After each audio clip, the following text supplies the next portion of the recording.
बघा लाईव्ह शिकवण्यामध्ये आणि असं ऑफलाईन शिकवण्यामध्ये खूप फरक असतो.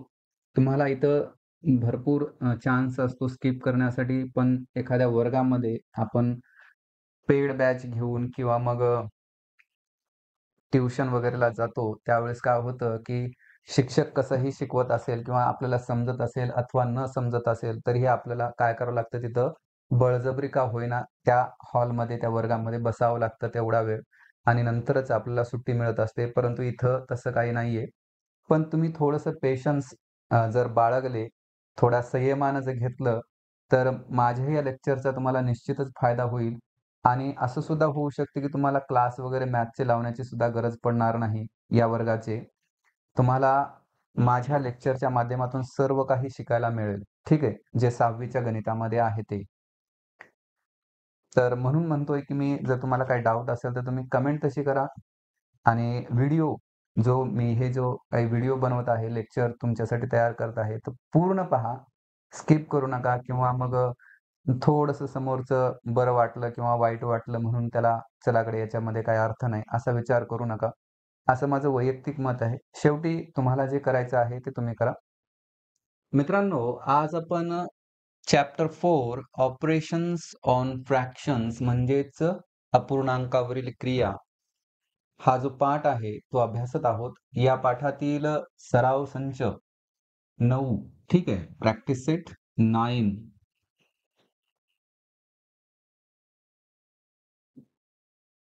काय करणार आहोत? अभ्यासणार आहोत. तर यामधील जो पहिला प्रश्न आहे तो आपण इथे घेत आहोत.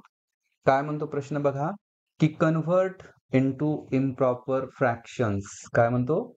कन्व्हर्ट इंटू इम्प्रॉपर फ्रॅक्शन्स म्हणजेच काय करायचंय, की अंशाधिक अपूर्णांकामध्ये काय करायचं आहे, जो अपूर्णांक दिलेला आहे, पूर्णांकयुक्त अपूर्णांक त्याला काय करायचं आहे, अंशाधिक अपूर्णांकामध्ये कन्व्हर्ट करायचं आहे. तर बघा यातील पहिलं उदाहरण आहे 7.2/5 ठीक आहे. 7/2/5 तर याला काय करायचं आहे आपल्याला इम्प्रॉपर फ्रॅक्शनमध्ये कन्व्हर्ट करायचं आहे. अंशाधिक अपूर्णांकामध्ये रूपांतरित करायचं आहे. तर कसं करणार? काय करायचं बघा, की हा जो पूर्णांक आहे, ठीक आहे, होल नंबर आहे, त्याची आणि हा जो डिनॉमिनेटर आहे, त्याची काय करायचं, त्यांची एकमेकांसोबत काय करायचं, गुणाकार करायचा, त्यांना मल्टिप्लाय करायचं. म्हणजेच काय करायचं बघा, 7 गुणिले 5 7 मल्टिप्लाय 5 प्लस 2 आणि जो डिनॉमिनेटर आहे, छेद आहे, तो जसाला तसा खाली लिहायचा. मग 7 35 35 आणि 2 37 37 ला 37 लिहायचे आणि छेदात जशाला तसे 5 लिहायचे. तर आपल्याला जो अंशाधिक अपूर्णांक तयार करायचा होता, तो आपण इथं केलेला आहे. अंशाधिक अपूर्णांक काय करायचा आहे? त्याचंच इंग्रजीमध्ये त्याला काय म्हणतात? Improper fraction. ठीक आहे. तो आपण इथे क्रिएट केलेला आहे. दुसरं उदाहरण काय आहे दुसरं उदाहरण?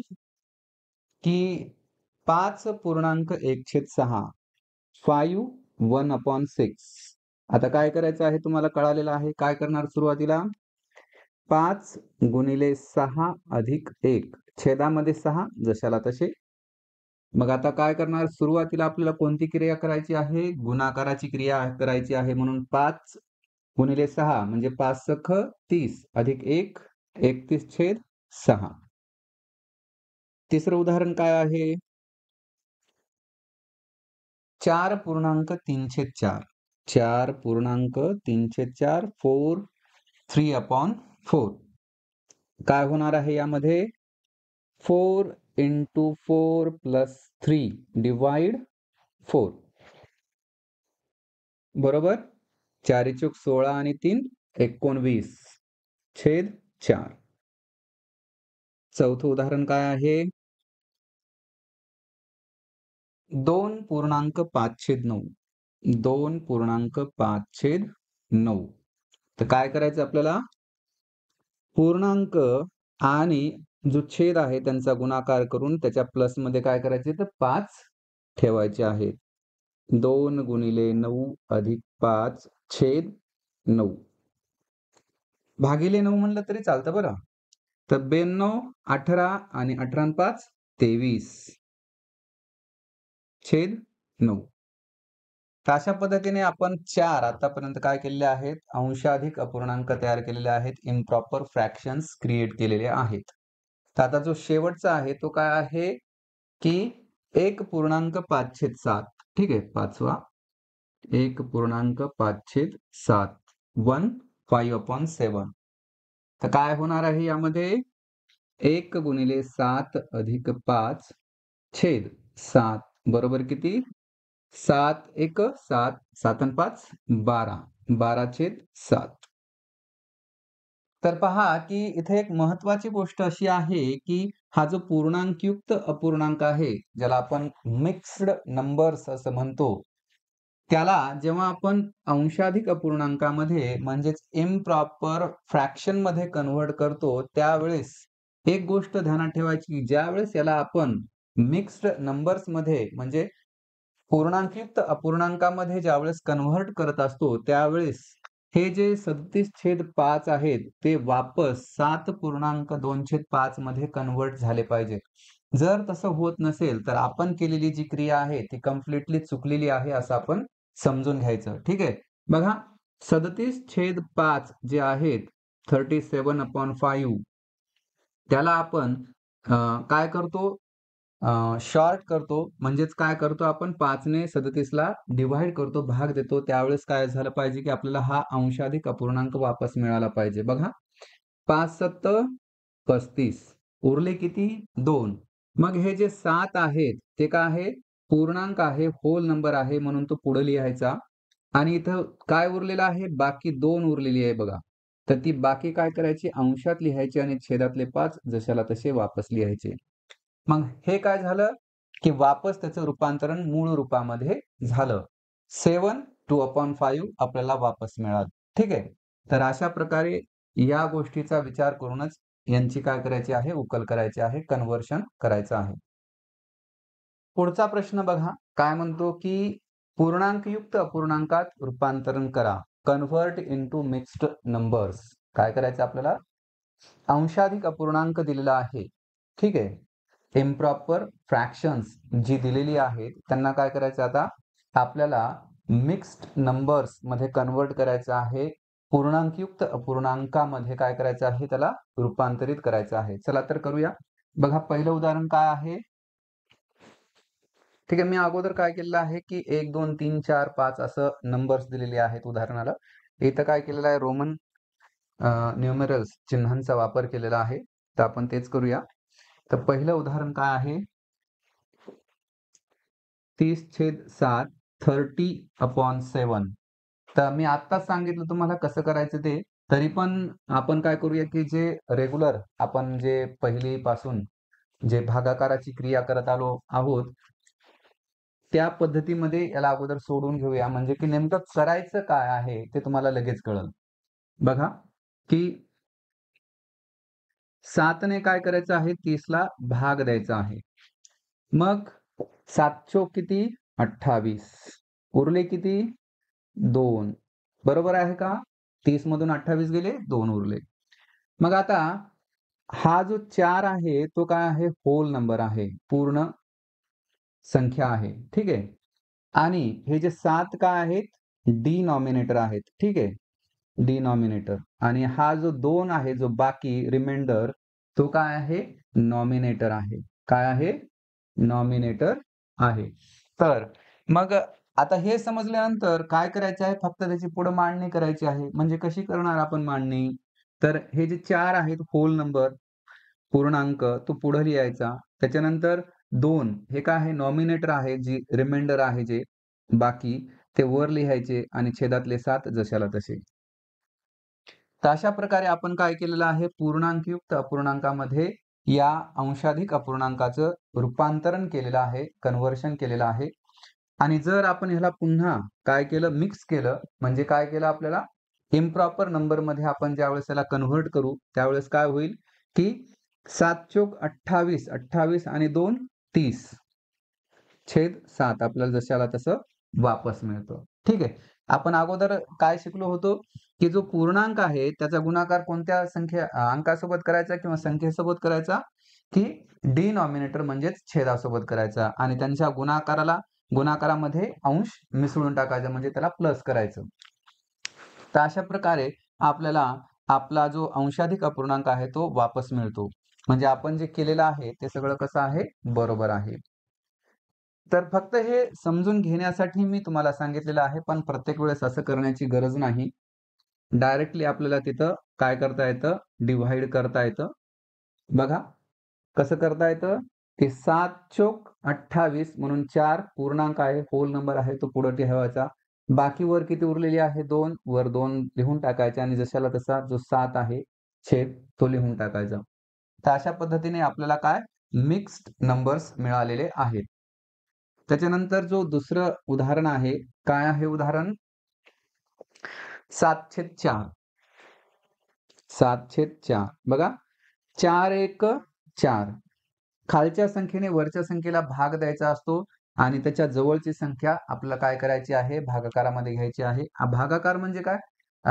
आपण जसा पहिलेपासून करत आलो आहोत तसाच भागाकार आहे. फक्त एवढंच आहे की हे अपूर्णांकामध्ये याचं लेखन केलेलं आहे.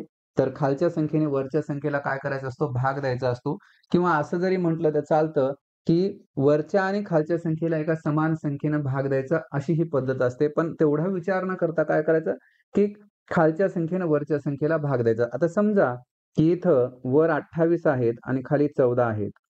आपल्याला 14चा पाढा येत नाही असं आपण गृहीत धरूया. मग काय करायचं असतं? 28 भागिले आणि 14 भागिले काय होतं आपल्याला 7चा पाढा माहित आहे. 7 दुनी 14 होतात म्हणून 7 ने दोन्हीला भाग दिला असं. ठीक आहे. मग 7 दुनी 14 आणि 7 चोक 28. पुन्हा काय केलं आपण, की याला 2 ने भाग दिला. 2 ने भाग जातो ना, म्हणून 2 ने भाग दिला. मग काय होतं बे एक बे, बे दुनी 4. 2/1 म्हणजेच 2. आपलं हे आन्सर मिळतं. तर अशा पद्धतीने ही भागाकाराची क्रिया असते अपूर्णांकाची फ्रॅक्शनची. ठीक आहे. तर तीच पद्धत इथं आपल्याला काय करायची, यूज करायची आहे. तर डायरेक्टली आपण काय करत आहोत, खालच्या संख्येने वरच्या संख्येला भाग देत आहोत, असं आपण समजून काय करत आहोत, भाग देत आहोत. ठीक आहे.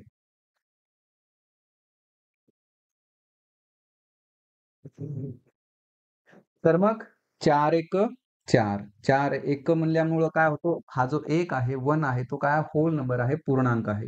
म्हणून तो पुढे लिहिला. मग याच्यातले बाकी किती उरलेली आहेत? 3. मग ते 3 कुठे जाणार आहेत? अंशामध्ये आणि छेद जशाला तसा. म्हणजे 1/3/4. 1.3/4 हे आपलं आन्सर आहे. त्याच्यानंतर तिसरं उदाहरण काय आहे? तिसरं उदाहरण आहे 15/12. 15/12. तर पुन्हा तेच होत आहे 12 1 12. उरले किती? 3. ते वर लिहून टाकूया 12 जशास तसे खाली. इथं बरोबरचं चिन्ह लिहिलंय मी. ते चुकीचं आहे. तर 1.3/12. ठीक आहे. हे आपला आन्सर आहे. त्याच्यानंतर चौथं एक्झाम्पल काय म्हणतं? चौथा आहे बघा 11/8. 11/8. तर पुन्हा तेच होत आहे. 11 8 1 8 उरले किती? 3. छेदामध्ये काय लिहिणार? 8. त्याच्यानंतर पाचवं काय आहे? 21/4. 21/4. 21/4. तर काय करायचं आहे? 4 20 होतात. काय होतं? 4 20 म्हणून इथं 5 येणार. आणि याच्यामधली शिल्लक किती राहिलेली आहे? रिमाइंडर 1 म्हणून तो अंशामध्ये जाणार आहे, नॉमिनेटर होणार आहे आणि छेद जशाला तसा वापस आपण लिहिला. त्याच्यानंतर 6वं गणित. 6वं एक्झाम्पल काय आहे? 20/7. 20/7. मग 20च्या जवळची संख्या कोणती आहे? 14. 7 दुनी 14. ठीक आहे. मला मराठी भाषेतील पाढे आहेत ते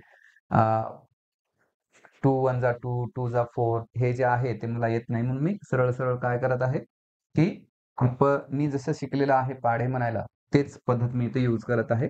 तर 7 दुनी 14 उरले किती? 4. रिमाइंडर किती आहे? 4 आणि 7 जशास तसं. तर अशा प्रकारे आपण काय केलेलं आहे, जो अंशाधिक अपूर्णांक आहे, तर त्यांचं रूपांतरण काय केलेलं आहे, पूर्णांकयुक्त अपूर्णांकामध्ये केलेलं आहे. म्हणजेच काय केलेलं आहे आपण, की इम्प्रॉपर जे फ्रॅक्शन्स आहेत, त्यांचं कन्व्हर्शन कशामध्ये केलेलं आहे?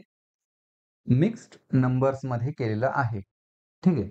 जर डाउट असेल तर तुम्ही प्रश्न विचारू शकता कमेंटमध्ये तसे मला प्रश्न करा, मी त्याचं उत्तर नक्की देईल. पुढचा प्रश्न काय म्हणतो?